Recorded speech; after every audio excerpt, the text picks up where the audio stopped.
Have you ever heard the expression Scotch mist? Well, this is it.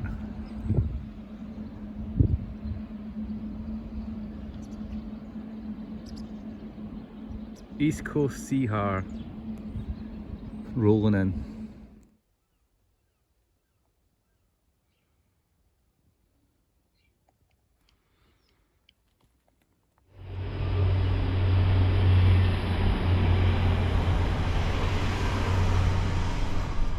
Welcome back to the channel. So, quick update on my Jeep over a cup of coffee here, and we'll get to all this in a bit.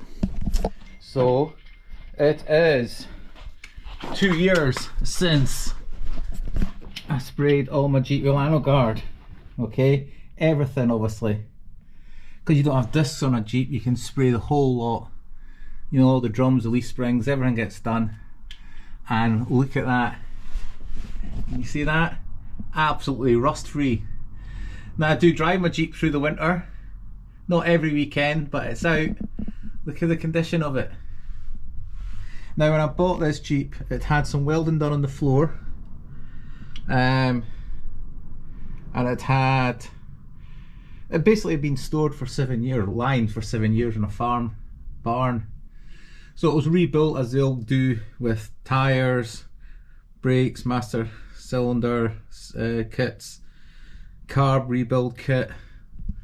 As you know, it's a French one, it's a Hotchkiss, and it is absolutely minted, like new.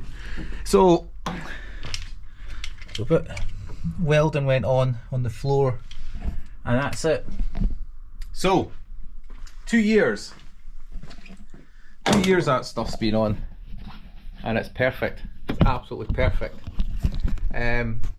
So I'm going to redo it in a couple of weeks' time. We're just first week of September. Bit crap weather today, but I've washed it underneath the other night. But I'm going to do it next week, one night after work.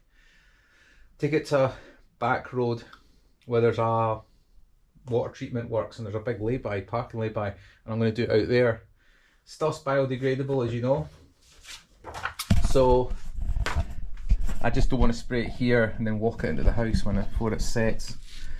Once the Jeep's done, you want to leave it for 2 or 3 days, and then before you even drive it, and then it'll take about a week till it goes to a candle finish, as you know. And there you go. Where it gets hit with all the stones, look at that, it's still on. I mean, there's been a lot of other products tried and tested, and I'm still finding it's the best for underneath. Now, back here, so I bought a top-up kit, which also got the option of a other applicator. This is one from the previous kit, plus an updated one. So obviously you can buy a hand sprayer. This is the wand. So that's for putting into box sections, which you'll need if you've got a Land Rover. But you can see how good the chassis are on these Jeeps. Because they were designed with a U-tube shape for weight, they had to get these light enough to put in gliders, you see, for the Normandy landings, etc. So there's not, I mean, there you go, there's a hole there. So I put the wand into all these bits, but you can see they're open section. That's the secret to a rot-free chassis. So it's 70, I think it was 72 or 73 pound for a 2 litre top-up bottle, and I got another one of them. And it'll take me about 20 minutes to spray it all down, hand spray. Do it on a night it's not windy, so you don't get covered yourself or your camera lens, because I'll do a wee film on doing it.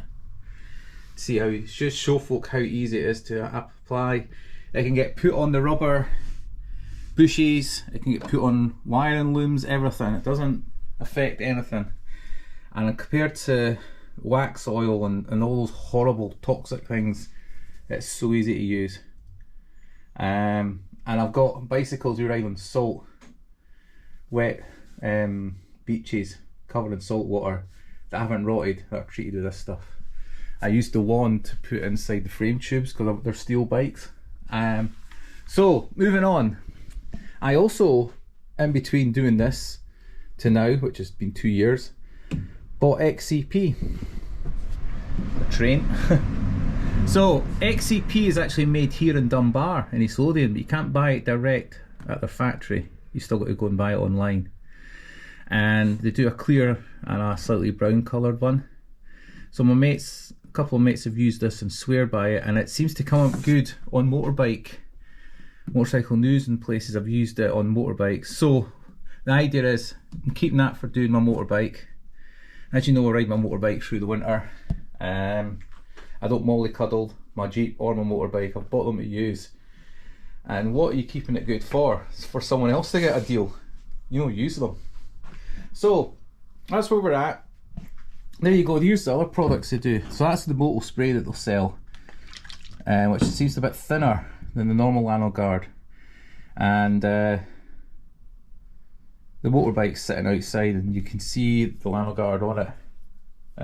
I'll do a video because I'll redo that. I'll do the motorbike with XCP, but I'm just an update on the Lanoguard. I did try Lanoguard grease. I've hardly used the grease because my Jeep's not rusty to need it, but it's good for fasteners and things, nuts and bolts, stuff like that.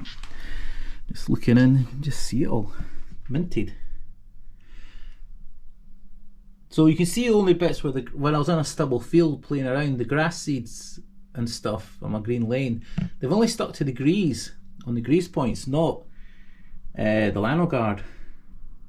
That's good stuff.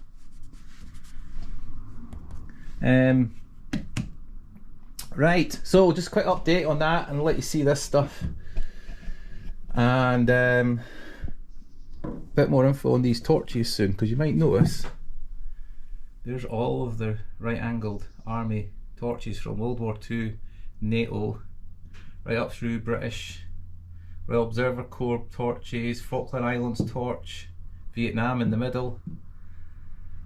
A little bit on Fulton torch history and a film. Let me know if you want to see that. I'll do a film on that. Quite fascinating facts about those torches and tricks that they've got, why I use them. And nowadays you get LEDs for them, and as you can feel, conversions for the batteries. Okay, so anyway, there you go. 2 years, absolutely minted. Let's have another one just let you all see. How is that for clean? And there's the secret. Let's see the cross member, how it's U-shaped. So you've got all that rot that you get with Land Rovers. Hopefully you can see this in the torch okay. And there again your U. See that? All easy to clean. And as I say with Lanoguard, it doesn't dissolve off with a power washer. It is really good. You can remove it with a citrus soap, which they actually sell. Sorry, I'm just trying to give you some more views. And I'll be doing this on the ground. Don't need a ramp to put this on. Okay, so there you go, result. Now if you think it's 70 quid to treat underneath your chassis compared to buying foot plates and even just getting someone to cut you the steel, buy these, and paying someone. I don't weld, so I need to pay someone. The days of mates that pop round with a welder are gone now. People don't do jobs like that for folk now. As a friend, as such, no one that I know. So I'd be paying someone at least £100 for a day's work cutting out and welding in stuff. So it's a good investment. Definitely a good investment. Okay, so my coffee's getting cold. So just a day, a morning in the shed. The weather's just it's pants. Bike sitting outside as you see in the dew. Ready to go. I'll give it a run tomorrow. Okay, thanks as always. I always like the feedback I get with the garage films. You seem to like the garage. There's always something to show you, something new. World War II wise, I managed to find genuine Lightweight, that's my gas mask, that's the proper bags, unissued bag. Look at that, World War II unissued. How much do you think that was? 20 quid. Obviously it's got the lightweight gas mask inside, complete. Try to do things one-handed here, there you go. Okay.